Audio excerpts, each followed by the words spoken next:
마태복음 3장 1절에서 10절 다 같이 함께 읽겠습니다.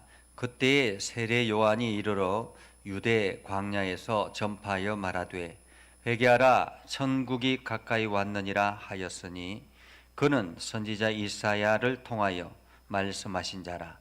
일러서되 광야에 외치는 자의 소리가 있어 이르되 너희는 주의 길을 준비하라 그가 오실 길을 곧게 하라 하였느니라. 이 요한은 낙타털 옷을 입고 허리에 가죽띠를 띠고 음식은 메뚜기와 속청이었더라. 이때 예루살렘과 온 유대와 요단강 사방에서 다 그에게 나와 자기들의 죄를 자복하고 요단강에서 그에게 세례를 받더니 요한이 많은 바리새인들과 사두개인들이 세례 베푸는 대로 오는 것을 보고 이르되 독사의 자식들아 누가 너희를 가르쳐 임박한 진노를 피하라 하더냐. 그러므로 회개에 합당한 열매를 맺고 속으로 아브라함이 우리 조상이라고 생각하지 말라. 내가 너희에게 이르노니 하나님이 능히 이 돌들로도 아브라함의 자손이 되게 하시리라. 이미 도끼가 나무 뿌리에 놓였으니 좋은 열매를 맺지 아니하는 나무마다 찍혀 불에 던져지리라. 아멘. 오늘도 하나님의 은혜가 여러분에게 가득하기를 바랍니다. 여러분들이 하는 모든 일들이 주의 은혜 안에서 풍성함을 누릴 수 있기를 바랍니다. 얼마 전에 눈이 많이 왔습니다. 서울시에도 눈이 많이 와서 저희 교회 앞에도 빙판길이 되었습니다. 많은 사람들이 그 눈 위를 그냥 쓸지 아니하고 걸어갔기 때문에 빙판길이 되어서 저희 교회 앞에는 다 쓸었는데 교회에서부터 사당동 가는 길 거기는 그냥 빙판길이 되었어요. 아무도 거기는 쓰는 사람이 없었습니다.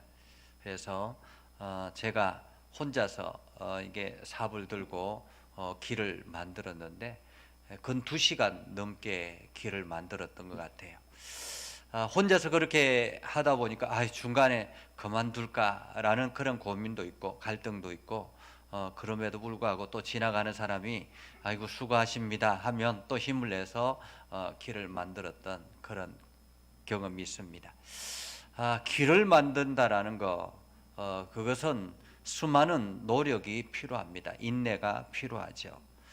오늘 이 성경에 길을 만드는 사람이 있습니다. 그 사람은 바로 세례 요한이라고 합니다. 세례 요한.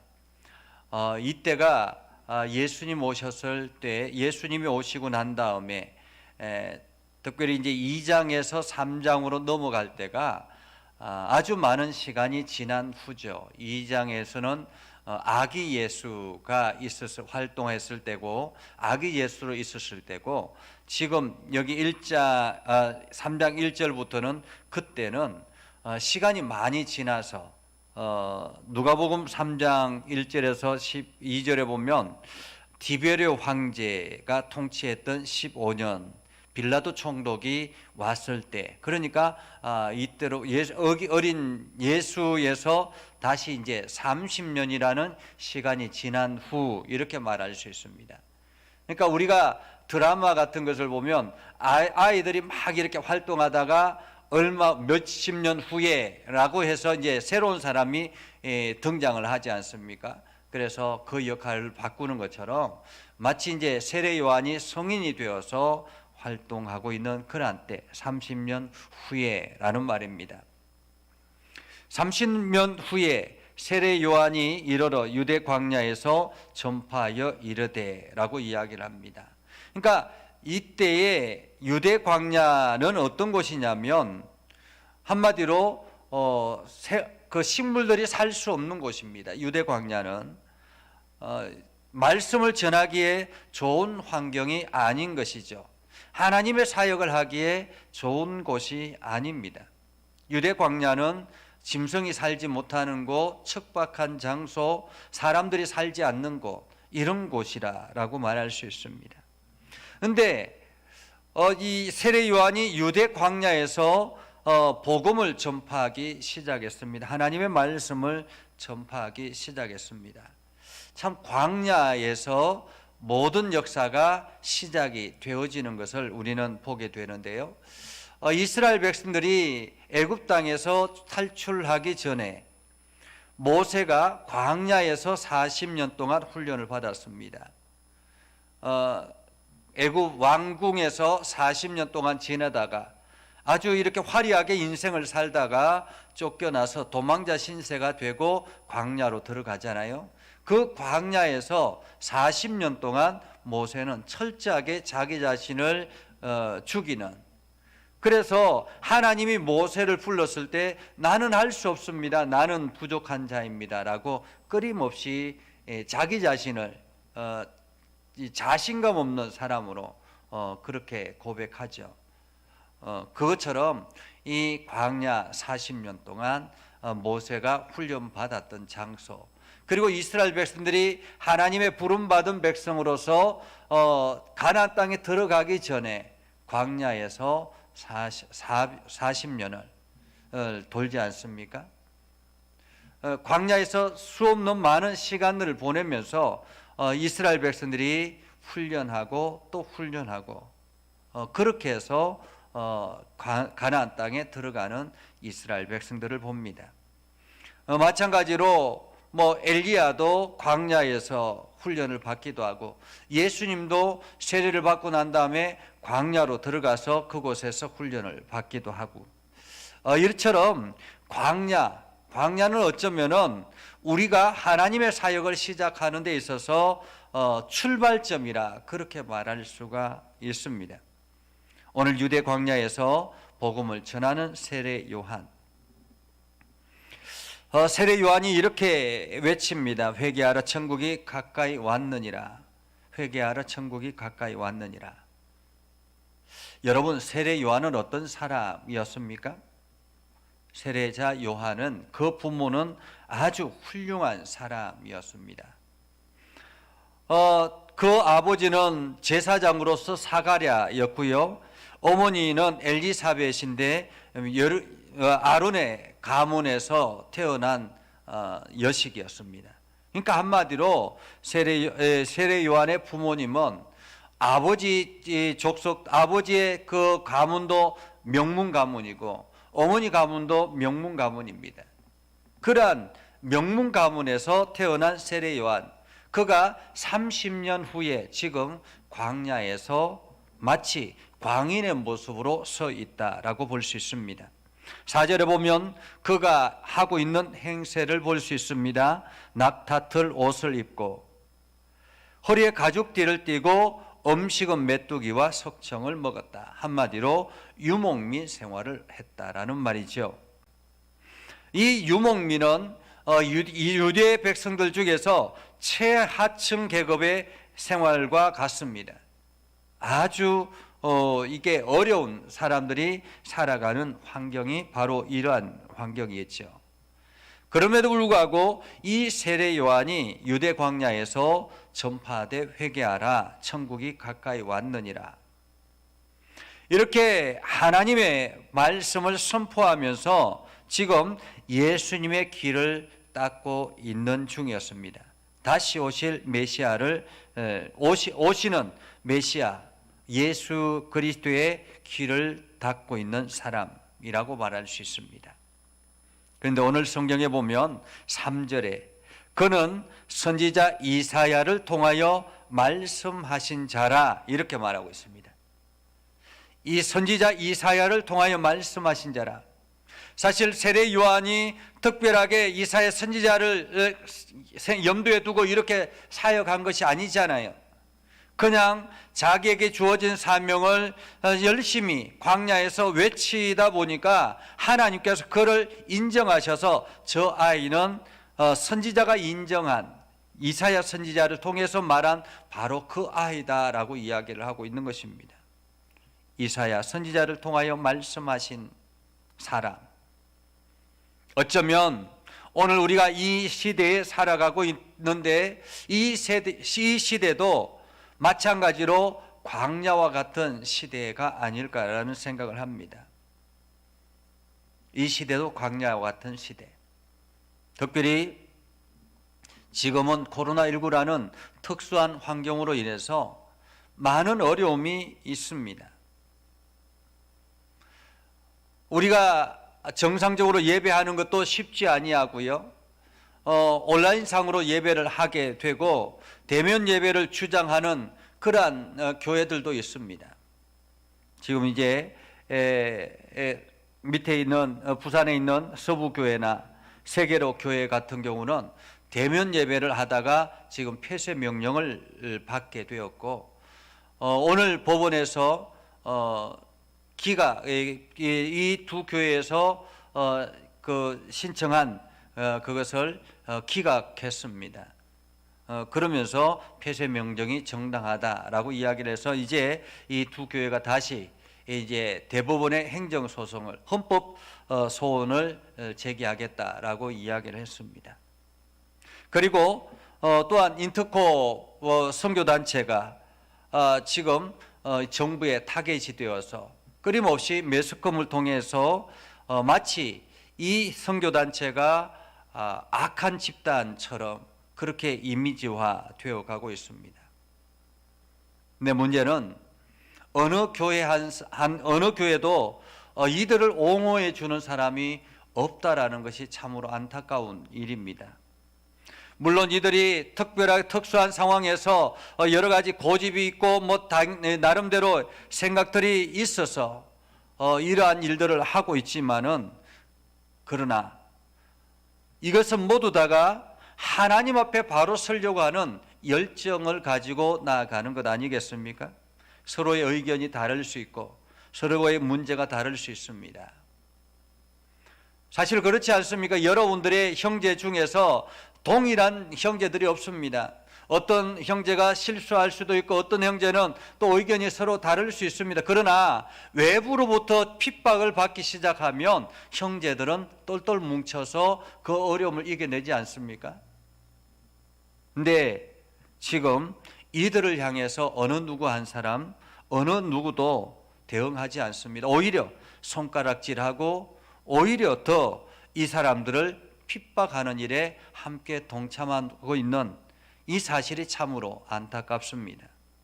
도와주지 않는다면 차라리 가만히 있는 것이 훨씬 더 나을 텐데 오히려 더 세상 사람들보다 더 심하게 우리는 저들과 다르다라고 이야기를 하는 교회를 보면서 오늘 하나님께서 과연 무엇을 더 기뻐하실까라는 고민을 해봅니다. 어쩌면 지금 이 시대는 광야와 같은 시대라고 말할 수 있습니다. 이러한 때에, 이 어려운 시대에 우리가 어떻게 해야 될 것인가라는 것입니다. 어느 것이 옳은 것인가? 우리도 똑같이 대면 예배를 강하게 주장하는 것이 옳은가? 아니면 비대면 예배를 함께 온라인상에 드리는 것이 옳은가? 옳고 그름의 문제가 아닌 것입니다. 하나님께서 이런 방법으로도 사용하시고 저런 방법으로도 사용하시는 거죠. 그러면서 하나님의 나라는 꾸준히 성장해 나왔고 지금까지도 그렇게 해서 교회가 세워져 나갔던 것입니다. 사실 우리나라가 처음 교회가 들어왔을 때, 기독교가 우리나라에 들어왔을 때 엄청난 핍박이 있었습니다. 그 어려운 핍박 속에서 잘 믿음을 지켜나갔던 신앙의 선배들의 고집이 있었습니다. 그리고 일제 지하에서는 신사참배라는 거대한 어려움을 겪게 되었습니다. 그때에 우리는 절대로 신사 앞에서 참배할 수 없다라고 외치는 사람들이 있었고, 이것은 하나의 정치적인 문제이기 때문에 우리가 신을 섬기는 것이 아니다라고 해서 결정을 해서 신사참배를 가결하는 사람들도 있었습니다. 그리고 난 다음에 해방이 되고 서로가 교회는 분열이 되었지만은 그러나 교회는 함께 성장해 나왔던 것을 우리는 봅니다. 하나님은 어느 한쪽에 일방적인 것이 아니라 함께 더불어서 하나님의 나라를 세워나가고 있는 것이죠. 그러니까 우리가 어느 것이 옳다, 어느 것이 틀리다라고 우리 나름대로의 잣대를 가지고 모든 것을 판단해서는 안 되는 것입니다. 오늘 세례 요한이 서 있는 광야. 그 광야는 바로 이러한 척박한 장소, 어쩌면 복음을 전할 수 없는 그러한 환경이었습니다. 세례 요한이 광야로밖에 나올 수 없었던 이유는 예루살렘에서 이러한 복음을 전할 수 있는 환경이 아니었습니다. 예루살렘은 기득권자들이 가득 차 있었고 그 안에 권력자들이 있었기 때문에 그곳에서 세례 요한이 복음을 전할 수가 없는 상황이었습니다. 그렇기 때문에 광야에서 복음을 선포하기 시작했죠. 3절에 이렇게 말합니다. 너희는 주의 길을 준비하라. 그가 오실 길을 곧게 하라 하셨느니라. 이것이 바로 선지자 이사야를 통해서 주어진 메시지였습니다. 그런데 오늘 세례 요한이 그 이사야의 선지자의 말씀을 듣고 우리는 지금 세례 요한은 주의 길을 준비하고 있고 그의 오실 길을 곧게 하고 있는 상황이라고 볼 수 있습니다. 하나님께서 특별히 세례 요한에게 너는 광야에 가서 이렇게 외쳐라라고 이야기했던 것이 아니라 그냥 주의 길을 준비하는 그 작업, 이것이 바로 선지자 이사야를 통해서 예언되어져 있었던 말씀을 실천하고 있었다라고 볼 수 있습니다. 오늘 우리가 하나님의 말씀을 읽고 하나님의 말씀에 순종해서 우리들도 하나님의 말씀대로 실천하며 살아간다면 오늘 이사야 선지자를 통해서 말씀하시는 그 말씀이 우리에게도 임한다라고 말할 수 있습니다. 다시 말하면 하나님께서 우리를 통해서 말씀하셨겠죠. 이사야를 통하여서 말씀하신 자가 바로 저들이다 라고 말하는 그들이 바로 저와 여러분이 될 수도 있다라는 것입니다. 주의 길을 준비하라. 그가 오실 길을 곧게 하라 말씀하셨던 이사야 선지자의 말씀. 근데 이 말씀이 수백 년 지나서도 아무도 그 길을 그 말씀에 순종하지 않았었는데 지금 세례 요한이 그 말씀에 순종해서 주의 길을 닦고 있었다라고 말하고 있는 것입니다. 자, 그러면 그는 어떻게 주의 길을 준비하고 있었습니까? 4절에 보면 낙타털 옷을 입고 허리에 가죽띠를 띠고 음식은 메뚜기와 석청을 먹고 그러면서 6절에 자기들의 죄를 자복하고 요단강에 그에게 세례를 받더니 라고 이야기합니다. 이 세례 요한의 말씀을 듣고 사람들이 몰려와서 다 그에게 와서 세례를 받기 시작했습니다. 한마디로 천국의 복음을 들었다라는 말이죠. 그렇게 해서 오늘 사방에서 예루살렘에서 온 유대와 요단강 사방에서 세례 요한에게 찾아와서 세례를 받기를 자청했습니다. 회개하기 시작했다라는 말이죠. 자기 자신을 자복하기 시작했다라는 말입니다. 그렇게 세례 요한이 세례를 베풀자 7절에 보면 바리새인들과 사두개인들도 함께 여기에 참여하기 시작했습니다. 여기서 세례 요한이 세례 베푸는 그곳으로 오는데 7절에 보면 이렇게 말하죠. 세례 베푸는 대로 오는 것을 보고, 여기서 온다라는 말은 구경꾼처럼 온다라는 말입니다. 자기 자신 다른 사람들처럼 자기를 자복하고 세례를 받기 위해서 오는 것이 아니라 지금 세례 요한이 어떻게 하고 있는가, 무엇을 하고 있는가, 그것을 감시하기 위해서, 꼬투리를 잡기 위해서 왔다라는 말입니다. 마치 지금 교회에서 예배를 하면 세상의 사람들이 지금 교회를 바라보면서 교회가 지금 어떻게 하고 있는가, 꼬투리를 잡을 것이 없는가, 이것들을 주시하면서 지켜보며 뒤에 오는 것처럼 말입니다. 감시하러 오는 것처럼. 그렇게 해서 독사의 자식들아, 누가 너희를 가르쳐 임박한 진노를 피하라 하더냐. 그러므로 회개에 합당한 열매를 맺고 속으로 아브라함이 우리 조상이라 생각하지 말라. 한마디로 아브라함이 오래전부터 아브라함의 후손이면 하나님의 구원받은 백성, 하나님의 선택받은 백성이라고 생각하는 그 생각을 버려라라는 말이죠. 아브라함이 너의 조상이 되는 것, 그것은 바로 아브라함 믿음을 통해서 주어지는 것이지, 하나님께서 이 돌들로도 아브라함의 자손이 될 수 있게 한다라는 말을 세례 요한은 하고 있습니다.